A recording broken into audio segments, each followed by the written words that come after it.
Hello, I'm Amelia Reynolds. The Labour peer and former government minister Lord Adonis has been in Essex tonight calling for a second referendum. He was speaking at a public meeting in Maldon, which is in a constituency that voted decisively for Brexit. BBC Essex political reporter Charlotte Rose is in Maldon for us now. Charlotte. Well, Amelia, the organisers of tonight's event said it would be packed, and indeed 70 to 80 people showed up. There were hardly any empty seats. What I should make clear is that although this district voted by a majority to leave the EU in 2016, tonight's audience were mostly Remainers because they'd been invited by the People's Vote campaign group. Lord Adonis took questions for nearly 2 hours, including whether 16 and 17-year-olds should be able to vote in any second referendum, and whether social media campaigning should be better regulated. Come out in the cold to hear the case for staying in the EU. 2/3 of people in this district voted to leave in 2016. That's why Lord Adonis says he needs to convince people here.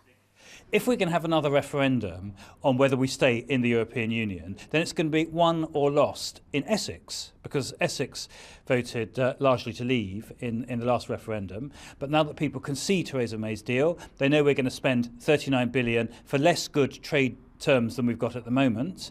And so I've come to Essex because this is where we're going to win or lose the next referendum. But the town's MP thinks his intervention is unhelpful. I hope that he will be heard politely, but I think he is coming to an area where there are very strong feelings and where, as you say rightly, the majority of people did vote to leave.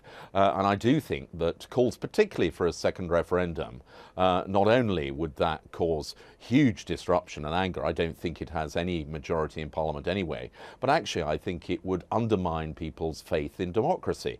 So, do people in Maldon share their MP's view? I think the government's got to get their act together and deal with what the people voted for first time around. So, no second referendum for you? That's what I'm saying, yeah. I think they voted probably with their hearts and not their heads, and didn't understand the implications of what they were voting for. So I think it would be really useful to have a people's vote, a second referendum.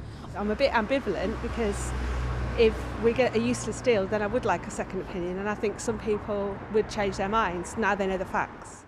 Back at the meeting, Mr Adonis says a people's vote is needed now to break the Brexit deadlock in Parliament. But neither he nor his audience have the power to make it happen.